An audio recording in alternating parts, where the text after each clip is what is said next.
Hi, and welcome to another edition of Pioneer Valley Life. I'm your host, James Sullivan. My guests today are two of the staff members here at Easthampton's E-Media. And first we'll be talking to Jeff Mastroianni, who's the executive director, who's here with me now. And about halfway through, we'll be switching to Jackson Foote, who's the production coordinator, and he happens to be in the control room right now, and then we'll switch. So Jeff, you've been the executive director here for, what, almost 2 years? That's right.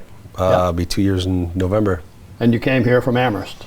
Correct. Yeah. Yep. So you do have multiple years of experience in public access TV. Yeah, I actually started as a volunteer / paid producer back in 2009 while living in Brattleboro.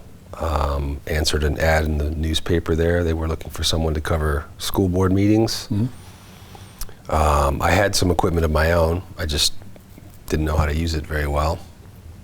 And I hadn't really done any real editing. So I joined Brattleboro Community Television as a member and got my first trainings with them, and then went to work videotaping these meetings and bringing them a DVD the next day. And I started volunteering, learned a lot about television production, got my first chance to do live directing, technical directing for different events that they were covering. And then in 2012, I was hired on full-time as their content manager. So yeah, and then I was there for about 5 years, left for a bit to join the for-profit world, which wasn't a great choice, but I'm glad I got the experience. Yeah. And then I ended up in Amherst as their director of media technology, and then subsequently got the production coordinator and intern coordinator duties assigned to me as well. And then my former director from BCTV, Core Trowbridge, sent me the ad for this job, and I applied, and here we are. And here you are. That's great. You mentioned a key thing there when you said you went to the for-profit world, mm-hmm. because E-Media is structured as a non-profit 501c3 status, mm-hmm. and this is community TV. It's non-commercial, right. Which makes it different. That's right. But the thing that we're trying to stress here today is the fact that not only can I do this show, but anybody in Easthampton who becomes a member can create their own show, Southampton as well. Yeah. And I guess even though the membership structure also includes the ability for non-residents to actually become members. And not only can they produce their own shows, but they're able to sign out equipment if they want to do something off location. But today we're here in this beautiful studio. You know, it's well lit, the cameras are here, we're sitting on the stage. It's a beautiful place, and you know, I'm very thankful for the opportunity to do what I'm doing. So I enjoy doing this. So, you know, my idea for having you and Jackson as guests today was to promote this as a community, something that the community can really access and take advantage of. Mm-hmm. So we could talk a little bit about the fact that, I guess, based on contracts that the towns of Easthampton and Southampton have with Spectrum / Charter, your funding comes from those towns via agreements you have with those towns to provide a variety of programming. And so explain, you see in community TV the term PEG, P-E-G. Could you explain what PEG stands for? Sure. Very simply, PEG stands for Public Education and Government. And so those are the three categories of programming that we produce. The government really taking kind of a precedence because for the most part, that is how our contracts are structured. When we actually sign these agreements with the towns to provide services, for the most part, the things that are spelled out that we need to be obligated toward are these town municipal government meetings, city council, school board, that sort of thing. But we're also, as part of that contract, we are mandated, and this is also coming from charter, that we are tasked with providing a facility, equipment, training, and depending on the contract, I think in ours I think with Southampton it's something like 60 hours of original content per week. We're broadcasting 24/7 on 4 channels officially. Right. But so most of the content that is created in public access will fall in one of those 3 PEG categories. Right. Yeah, so like, if you look at the broadcast schedule for the different channels, you'll see a lot of the council meetings, but just about any board could request that you cover their meetings. Is that correct? Yeah, they can request. There is some language that's built into the contract that basically asks for reasonable notice. In some cases, a couple of weeks. Mm-hmm. But that's generally not how it works. Usually, we get a call a day or 2 or whatever beforehand, or if it's something that is maybe particularly contentious, or like the planning board has some sort of presentation that they are going to be, requiring public feedback or that sort of thing. They'll give us a call and let us know that that's happening, and we'll often request we show up with a camera and videotape the proceedings and then have them broadcast and made available on demand. So do you have any cameras that are installed in the meeting rooms that you control remotely from here, or do you have to have somebody show up with a camera? So for both of the towns that we cover, Easthampton and Southampton, we do have multicam, remote-controlled camera systems in place. All relatively new, modern, IP-based workflows for both locations. And yes, we can be here and produce that content in-house, running the cameras on site as if we were there in the building.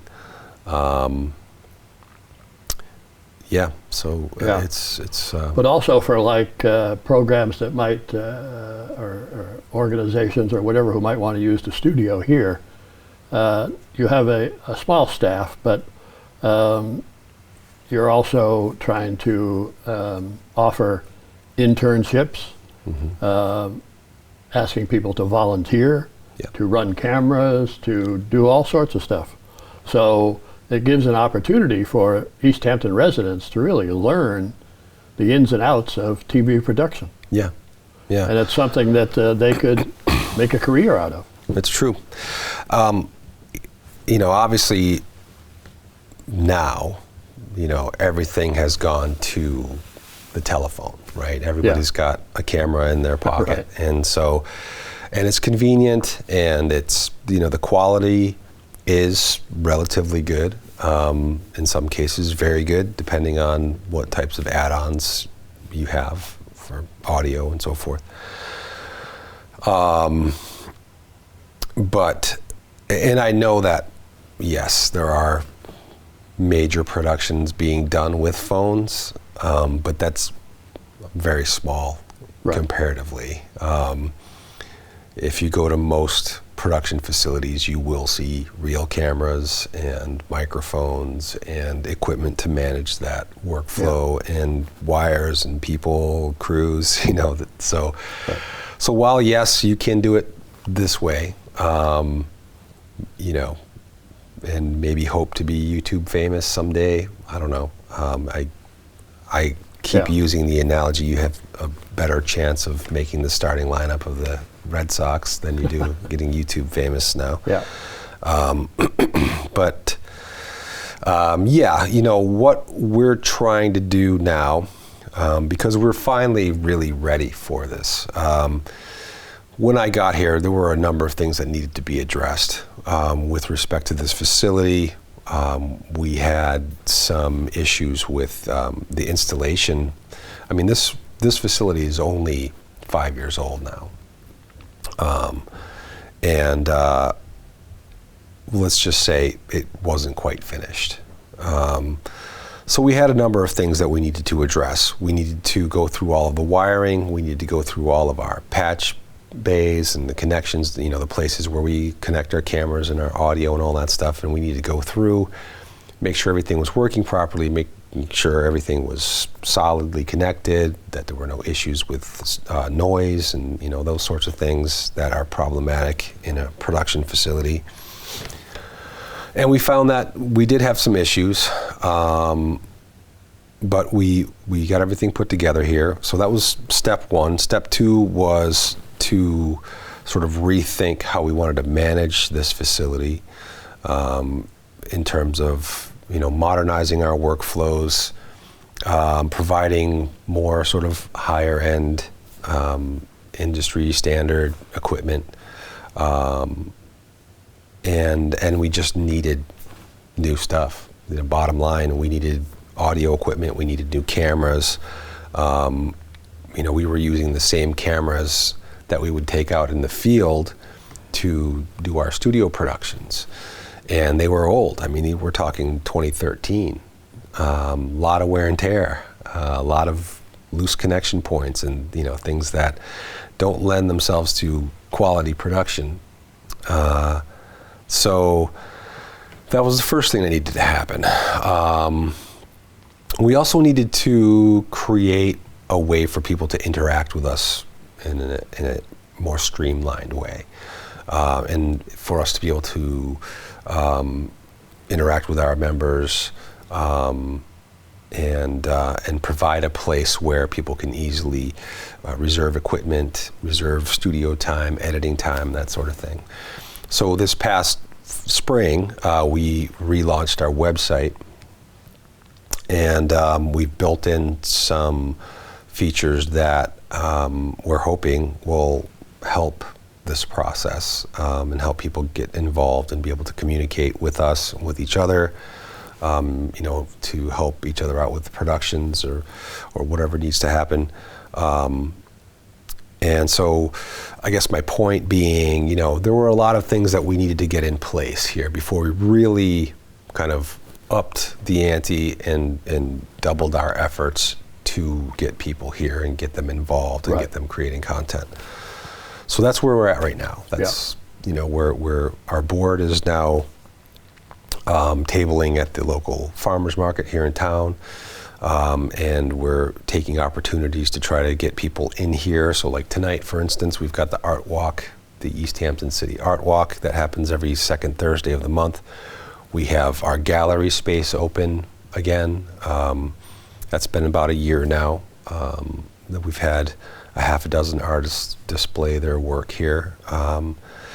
And so, I say this all the time, I'm sure everybody's sick of me saying it, but I mean, it's all coming together now. We're really feeling like all the pieces are finally getting in place. And because that's the thing, when I came in the first time, I was very impressed with this studio. You have a podcast studio, you have editing stations, you have equipment that can be signed out, from a camera to do audio, video, tripods, anything anybody could want. Mm-hmm.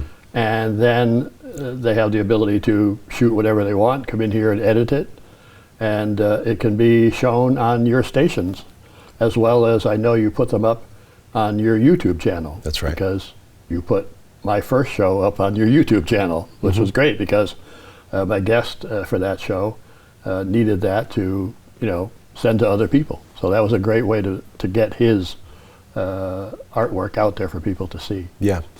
And we also put locally produced content out for other public access centers to be able to share as well through what we call the mass media exchange. Yeah. And this is actually, it's nationwide. I don't know. I know New England is a pretty heavy user of this service. It's Cloudcast. It's through Telview Corp. And so each state sort of has their own umbrella, if you will, where they put their content up, but it can be shared anywhere. Right. As long as you're signed in on Cloudcast.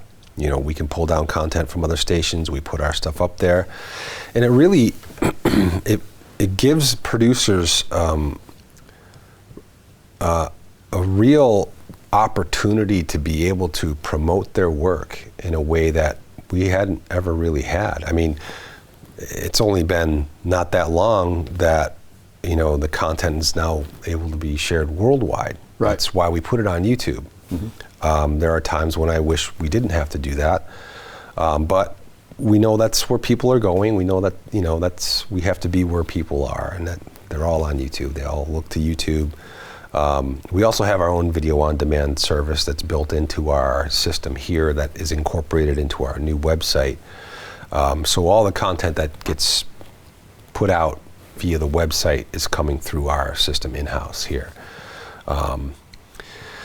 And it's not such a big deal now, but for a little while during the pandemic, there were a lot of issues we were having with YouTube specifically, just because they were flagging content for violation of various, COVID misinformation protocol. And I understand that, except that, we were talking things that were coming about as part of a municipal meeting. They weren't people out on the street, waving signs and saying whatever. But now, as a producer, you have access to information to be able to reach out to other access centers anywhere you want. And when I was in Brattleboro, that was my job. I was the content manager. I was the one people would contact, from wherever, who'd say, hey, I've got this program I've been working on, and I'd really appreciate if you'd show it. And I pretty much always said yes. Yeah, because, when I worked for the station in Shelburne and Buckland, I was always looking for extra programming. Sure. Because we don't all produce our own. You're always looking for other, content. Right. Really what you're looking for, just to be able to show whether you're on 10 hours a day or 24 hours a day, you got to fill that time. Yeah, that's right. And so that was always a challenge. Just to note, I think when the fact that eMedia is in the Eastworks building here on Pleasant Street in Easthampton. Beautiful studio. We're on the first floor. And you're open Monday through Friday from 10 to 6. That's right. So I think we've covered a lot about the structure of the station. I wanted to get that out, get that message out to the people who are seeing this, that this is a tremendous facility and people should take advantage of it and use it. So here we are back with the second part of my show featuring the staff here at eMedia. And joining me now is Jackson Foote, who is the production coordinator at eMedia. Yes. Welcome to the show. Thank you for having me. Sure. Well, thank you for having me, because this is your place. I'm the guest here. And so how long have you been here? I've been here 10 months now, probably. I started in last October. Okay. Yeah, that was when I started full time, yes. Right. And as the production coordinator, I know you've helped me tremendously with just trying to figure out exactly what I wanted to do in this show. And we talked about podcast studio here in this studio. You've helped me tremendously with the editing of the shows, putting together, a show that included music, how to insert videos and photos. from the first show that I did with an artist friend of mine. And so that is something that you can offer to anybody like myself, who's an Easthampton resident who wants to have a show, because it's all the background stuff. It's easy to sit here and write down questions and talk, at least it is for me sometimes. But you're the one that really makes it happen in the background. Well, I mean, I say, it's a team. It's a team effort, you know what I mean? Like, we have to work together in order to make, what an idea you want come to life. So I think it's more of a team effort than just me. So, yeah. But the technical aspects are your forte, I would say. We have the main studio here. People can't quite see it. All they can see is this. But I mean, we're looking out at a sizable room. And the podcast studio is here. Excellent facility. And then I think you've got 4 editing stations. Is that correct? We have 3, yes. 3 editing stations. Yeah. That all feature Adobe Premiere. Adobe products in general. In general, Not just Premiere, just all across the board. Whatever Adobe has to offer, we have here, as well as Logic as well. So And those editing stations are Mac. They are correct. Yes, we use Mac. We use Mac Studios for our PCs. Yes. Yeah. But I think that shouldn't scare people away if somebody is PC centric, using the Macs, after some instruction. And that's the thing, is that you do offer training, right? And also support as people are going through it. I would be doing something, I would have a question, I could just get up and go and see if you're busy in your office, and you'll come in and give me a hand. And but it's like, okay, I'll help you a little bit, but you got to learn this stuff. Well, yeah. But I mean, and that's that's the challenge. But I mean, that's the thing for people who are, say, just starting out and wanting to know what they want to do in life. Being an intern here or doing their own show really gives them an introduction to what it takes to do video production. Yes, it does. And they may go on to study that in college, or they may go out and get a job using what they learned here. Right. So that's an important thing to get across to Easthampton residents, to say is there are lots of information available here, techniques, whatever you want to say, that can enable people to actually create a career for themselves. Yeah, I mean, look at me. I started as an intern, and now I work here full time. So I agree with you completely. Yeah. And just being able to do somebody's program. I'm sure there's people sitting out there watching this are going, I've got an idea for a program. I should just go down there and talk to them. Yes. And that's really all you got to do. Our door is always open. Yeah. Because this is a community public access TV station. And granted, a lot of people want to watch the meetings of the different government boards and stuff like that, but you also show a lot of outside programming. You're on, I think on channel 191, you're on 24 hours. We are. Correct? Yes, we are. Yeah. So there's lots to watch. And a lot of people don't. That's the thing. A lot of people, I don't think, know a lot about the fact that you exist. I agree. Yeah. And that's the state. That's not just e-media, but I think most public access TV stations have the same dilemma. How do we get the word out that we have programming that people can watch, rather than what's on commercial TV? I totally agree. If I never found out about this place, I would have never even known that public access stations existed. Like, I had no clue. I'd always thought it was like those kind of bigger news stations that you kind of had to go through, or the high-class production stations that were out there, but I never even thought about public access until I started to intern here. Yeah, because that's the thing, Easthampton has one, Northampton has one, Amherst has one, Westfield, Montague, Greenfield, Shelburne, Northfield, Bernardston. Right. They're out there, and they're all supported by cable viewers, is really where the support comes from. So, yeah. And, so why not take advantage of the fact that this exists?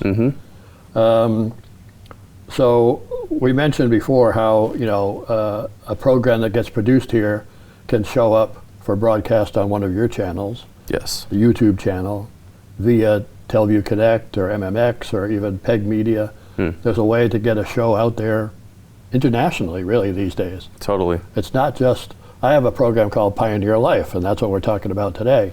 But, you know, somebody who might have lived in the Pioneer Valley in the past and might find this program somewhere and go, yeah, I wonder what's happening there these days. Yeah.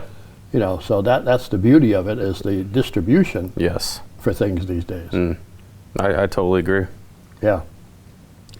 So the classes and training, that can be arranged for somebody who really wants to get in-depth training on some of the editing software. Yes. That's available either through your assistants, but you know that there are also, these days you can look for anything on YouTube. You can say, oh, I got to fix my car. Well, let's see how I do that. Yeah, you can look it up. YouTube and Google are, you know, everything nowadays. So totally, they both work. Right. But yeah, like you are saying, you know, we do offer very intense, I mean, I hate to say intense, but in-depth training. Just so, you know, you can feel comfortable with the softwares we use, and you're able to just, you know, slowly come out of, you know, holding my hand to just being on your own. Right. And that's our goal here, is, you know, get people comfortable with equipment, get people used to working with equipment, and then start their own kind of stuff on the side. Yeah. So the first step really is for people to become a member of the station. Yes, correct. And it's really reasonable. When you look at it, if you go to the website, and why don't you give the website address? The website address is easthamptonmedia.org. Okay. And I think for a regular membership for residents of Southampton, Easthampton, I think it's $35. It is. For students and seniors like myself, it's $20 a year. Yes. Even a non-resident, $50. You're right. And there's other levels as well. But becoming a member really gets you in the door to be able to do what I'm doing with a show like this. Yeah. But also it gets you the ability to sign out equipment if you want to do something in a different location. So discuss a little bit about the equipment that's available to them. So the equipment we have available is a whole range of production equipment. So we have all different type of mics you can rent, audio recorders you can use, we have lighting you can take out, we have two different types of cameras you can take out, Canon XA45 and a Canon Lumix. You know, a whole different types of lighting stands, tripod stands, boom mics. You know, our possibilities are really endless. We always love to have people take equipment out, but of course that comes with the training, and you know, we want to make sure you feel comfortable enough to take the equipment out and not, you know, come back with a lot of questions or come back with, you know, well, I could have done this different. Like, we like to take things slow here and really make sure you're trained well enough just so you can feel comfortable yourself. But regarding equipment, we have pretty much anything you can think of for production wise. Yeah. And it is, you know, kind of freely available. It's you know, as long as you're a member, it's yours. Somebody who wanted to go out and buy this equipment to do it themselves, oh, man, it would be very prohibitive. Yeah, I wouldn't even want to think about it. Yeah, I know. But just with a little advance notice here, of being able to sign it out, and then depending upon the demand, it could take it for a couple days, 3 days, whatever it takes. Right. And then you have the ability to take your raw footage, bring it in here, edit it, add in anything, add on can adjust the audio, the video, all sorts of tools through the editing software that can really enhance the production, so that when it is finished and is put out there on the YouTube channel or broadcast or whatever, it could be a quality production. I totally agree. You know, come to eMedia and you'll be the next professional producer. Okay, well then that's a good way to end this segment here. Thanks very much, Jackson. Thank you.